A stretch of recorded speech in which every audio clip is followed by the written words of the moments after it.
Oh, you just missed a good one right before we started. It ended with you effing fool.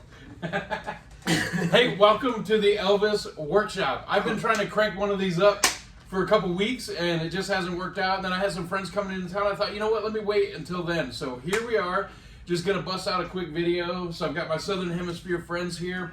And we have a ghost guest over there, off camera, that's visiting with us today. But what we wanted to talk about is there's an event that just happened last night and today at the Westgate Hotel here in Las Vegas, and we kind of just briefly wanted to talk about our experiences with it and how it went down and that kind of thing. And we'll keep it short. But when I wanted to come up with content for the channel, what I said is, we need to talk about the people that were around Elvis that we got to spend time with and get to know, and kind of, you know, what happened today. So there were a lot of people there. Sam Thompson was there, and Estelle Brown was there, and Charles Stone was there, the Stanley Brothers, Billy and David. Cynthia Pepper, Kim Davis, which is Richard Davis's widow, Melissa Grove, which is Dick's widow, yes. Sandy Miller. There's a lot of people there. Anyway, I'm sure I'm forgetting somebody, and I apologize.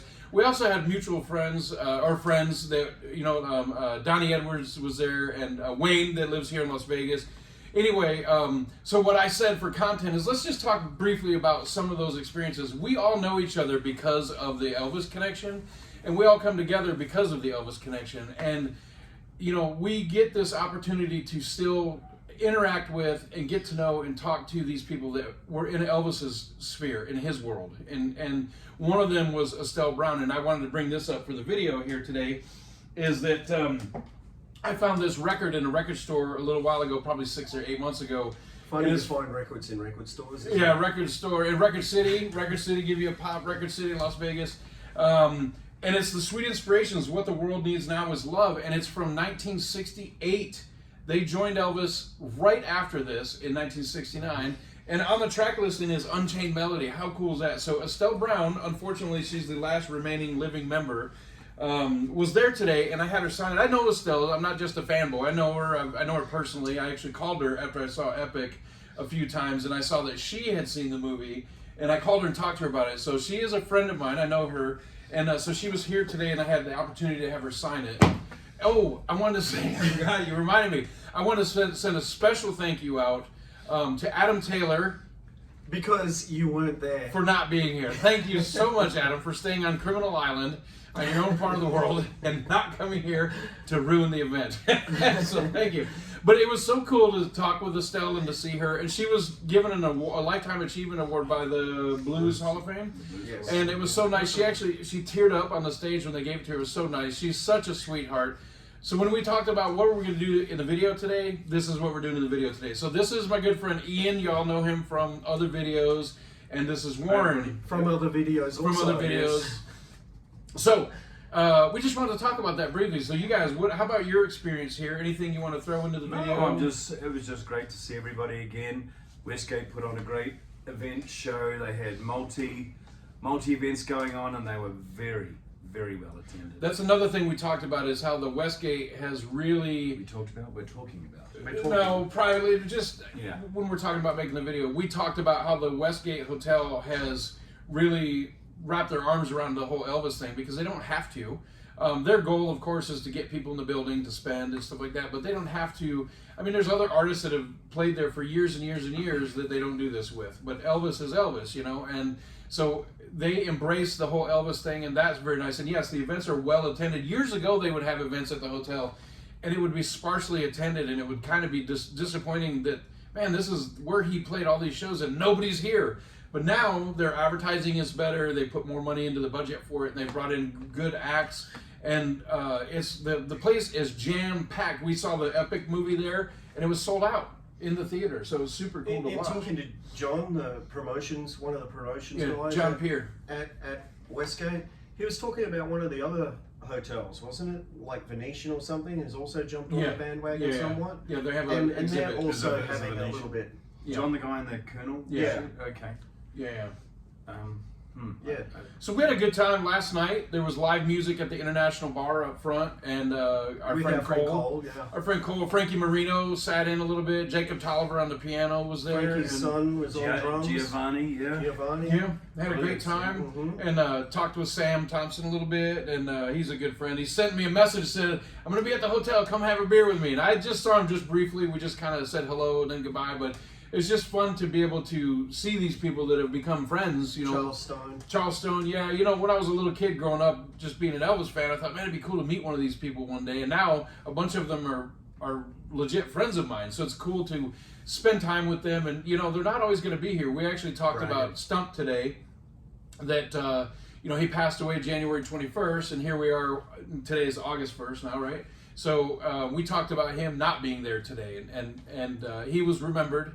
And it's sad that he's not here anymore, but we cherish our memories of our time with him, and but we talked about him not being there today. He would have had a blast. I spoke to Estelle earlier in the day. Hold on. Stump's widow was there too. Yes, Karen. Karen was there. We spoke to her last night. But yeah, I spoke to Estelle because when we went to Denmark, we took Stump there.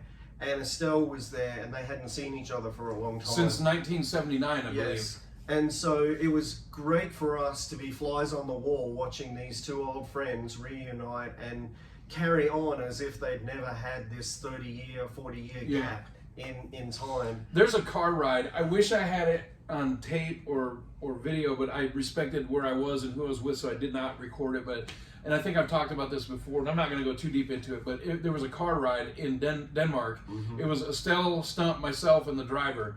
And we just driving around town, and Estelle falls asleep, and Stump's in the back seat talking about he didn't want to be there. And him and Estelle start going back and forth, and it's like Fred Sanford and Aunt Esther from Sanford and Son.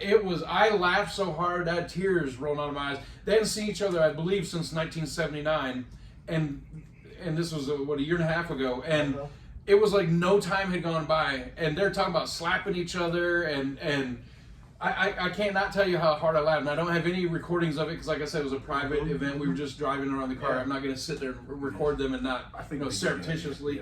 But it's such a pleasure to be in that ride. It was one of the greatest things ever, and we had so much fun.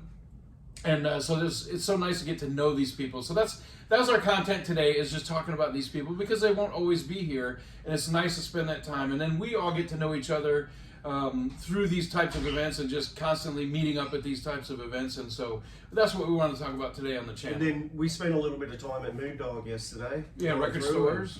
Found a couple of Elvis. A couple of nice records over there. I got a spin out. Nice jazz. I got a spin out double CD. It looks like a 10-inch vinyl, but you pull it out and it's 2 CDs. And you know what? Elvis hated those songs because they were so bad, but he was laughing in between. Like he would cut up. And it makes the master track sound good because you know as the listener that he's trying not to laugh. So you're listening to it. And the Easy Come Easy Go soundtrack is the same. There's songs in there that he was having a hell of a time recording. And he's cutting up, laughing, but the master's easy come, easy go. How does that song go? Here, there, everywhere. But when you listen to the outtakes and you hear him cutting up and laughing, then you hear the master take.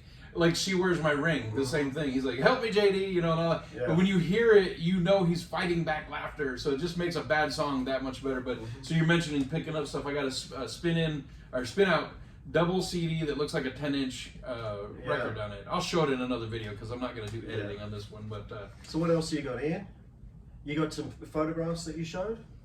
Yes, I showed some people some photographs, and I should have probably bought a couple to show you guys, but I apologize. Talk about the deliveries in the audience.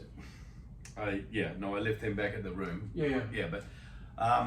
But we'll do a video, and I've got thousands of photographs. He picked up a collection of unseen shots. No, I grabbed some out of multiple collections, and just been going through, and there's just a lot that a lot of people hadn't seen, and I brought them for the first time to Vegas, and they're in his hotel room, not doing us any good. And a lot of they're resting. Can I fucking finish? Yeah, cut that part out. No, leave it in. It is gonna stay in. Go ahead. So what I was saying is, I showed a couple of people that are long lifetime Elvis fans, Sandy, Chris of the Jailhouse Rockers, and they were really touched by them, and they hadn't seen them, and a couple from negatives I've just blown up professionally, and there's some good. So yeah, we'll probably do a video and show some. But like I said, I've got thousands and thousands of photos I need to go through, and they're not all good. Trust me, a lot of them are just from the audience of those old Kodak Instamatic things, and we've got some good feedback. So we'll probably do one of those. He meant to bring them today, some of them. And yeah, I did, and I apologize. So yeah. But that's a tease for another video in the future, and it'll happen probably October-ish. This year for sure, but yeah. So Ian had a bit of stuff going on this weekend with regard to that, and then we had Cynthia Pepper, and she came along and she spoke to a few people, and Sandy, and they had a presentation where Sandy was speaking and Kim Davis was speaking. And then they brought Estelle up on stage, and she was able to share a couple of stories, like the laughing Are You Lonesome Tonight, where it was a guy in the front of the audience and his wig fell off. Heard the and story, yeah. Elvis lost it to the point that they couldn't carry on either because he was laughing so I'm much. sure everyone knows you know the who did version. though? Millie kept on. She never missed a beat. She was the consummate professional. She did. Sing it, honey. The band was playing and the Millie never missed a beat. Yeah. Well, it's just so funny because Elvis tries to get back on key again and can't do it. That's right. 3 times he goes, and he just can't. And it gets worse each time. Yeah. It gets funnier each time. Yeah. Okay, we were gonna wrap this up, but I just remembered something. Speaking of on key, because somebody mentioned that to me when we were there. I was gonna not share this, but I'm gonna share this because we had so much fun with this today. There was a guy in the hotel that looked like Jeff Bridges, I thought. And so we started talking to him. I started talking to him. I said, "Has anybody ever said that you look like Jeff Bridges?" And I showed him a picture of Jeff Bridges. Well, it turned out I was wrong. It was Bo Bridges. So anyway, I started telling, and he thought it was funny, and the way he was dressed, he looked like him. He looked like him. He looked like him. He looked like Dressed more like Jeff though. Yeah, he dressed like Jeff Bridges. And so I started telling people, "Hey, there's Jeff Bridges or Bo Bridges, one person at a time." So I got each one of them, told them he was Jeff Bridges, and then I realized Bo Bridges. Anyway, so I got these two, and then I got Donnie Edwards was there, and I got our special guest that's hiding over here, him as well. I told several people. I told Warren, I said, there goes Jeff Bridges right there. He says, "Where?" I said, "Right there." So he goes after him, goes down the hall. The guy's going to the bathroom or something, and he goes down, he goes, excuse me, sir, are you Jeff Bridges?" Yeah. But the best part I'm to me, taking the camera. Yeah. and he's taking pictures. Oh, Stacy was taking pictures of him running down the hall. Anyway, my favorite part was Donnie Edwards is standing there, and the guy is standing there, and I said, "Hey, Donnie, did you see that? Bo Bridges is here." And he says, "Who?" I said, "Bo Bridges." He said, "Oh," I said, "The actor." He said, "Oh, I know him." I said, "Yeah, that's him." He says, "Is that really him?" I go, "Yeah, watch this. Hey, Bo." And the guy looks over like this, and I said, "See?" And the guy's like, "I'm not fucking Bo Bridges." It was so funny. It might not be funny to you watching it. We were all in stitches, and I got like 5 people to think he was Bo Bridges. And the guy was a totally good sport about it. It was a lot of fun. We had so much fun. But so we just had a great time, a great experience today. It was a lot of fun. So we wanted to just talk about it a little bit. So I guess we'll wrap it up. Do you guys have anything else you want to add I'm just to saying it? it's just so great that the Elvis extravaganza is still going forward, leading up to the 50th next year. It was a great event this weekend. You know, Epic, Elvis the movie, then Epic have held their traction to so many new and old. And we love it. I love all the new blood coming through, and it seems to hold true. And leading up to the 50th, this is great. He mentioned that earlier. Great point. The Baz Luhrmann Elvis film with Austin Butler has brought in a whole new flock of people, fans, or whatever you want to call it, a whole group of fans that are still sticking around. These people have gotten to know who Elvis was and are fascinated by him, and they're still around. Flock of seagulls. They're still around. And then the Epic movie came out that further solidified it. So we do notice that when these events happen, there's some younger people that are there. And we were talking about that these shows at the Westgate and this kind of thing, the people are showing up in like leisure suits and that kind of thing. You know, they're dressing for the show like it's the 70s. It's a lot of fun. It's just, it's really cool to see. Last night after the show, I ended up speaking to 3 young women who were, 2 were definitely fans and one they were bringing along. and they were newer fans, and I spoke to them about some of the history of Sun Records and that sort of thing, and brought in all of these other elements, the blues and everything else that was going on at that time, and bored them to tears so that they went back upstairs at 2 a.m. going, oh my goodness, how boring was that guy? But, I wouldn't leave us alone. But no, it's great to be able to talk to people with that, because we've gained a lot of knowledge that they're hungry for. And for us to be able to share that knowledge is a fantastic thing. It's nice to see quote unquote new fans. And then, you know, let me wrap it up with this. The original fans, the first generation of Elvis fans, next year is going to be the 50th. And unfortunately for a lot of them, it'll likely be their last. They're getting too old to travel, and some of them are actually passing away. We've lost some. But what we wanted to say is, if you're going to be in Memphis next year for Elvis Week, would you put a comment there? Because we'd like to hear about that. Ian was talking about that earlier, about the massive number. The 20th anniversary of his passing was massive in Memphis in 1997. Oh, every 5 and 0. Yeah, 10, the 25th 15, was 20. big. To me personally, was huge. Personally, to me, the 20th was my biggest one that I've ever seen so many people. Yeah, no, it was crazy. But if you're going to be there on the 50th, not in 2 weeks from now, but next summer, if you're planning on going, I'd love to hear in the comments that you're going. We will all be there, including our secret guest over here. Yeah. If you happen to see any of us there, don't hesitate to come up and talk. We don't mind talking about Elvis, and just be careful of Ian. He bites. and sharing our. If he hasn't had a nap, he's all right. He's all right. Well, we're going back to the Westgate shortly.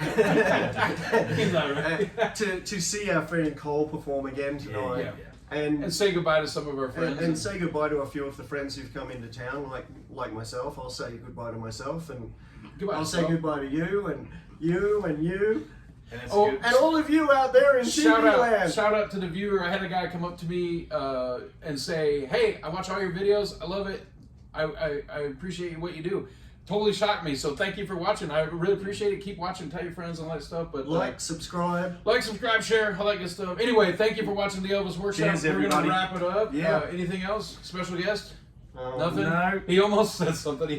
You ain't. Oh, thank you for watching. Can you do it this time? I'm not touching that. Thank you for watching the Elvis Workshop. And if you don't like this video, you ain't another hound dog. All right. All right, we'll see you next time. Later. Bye.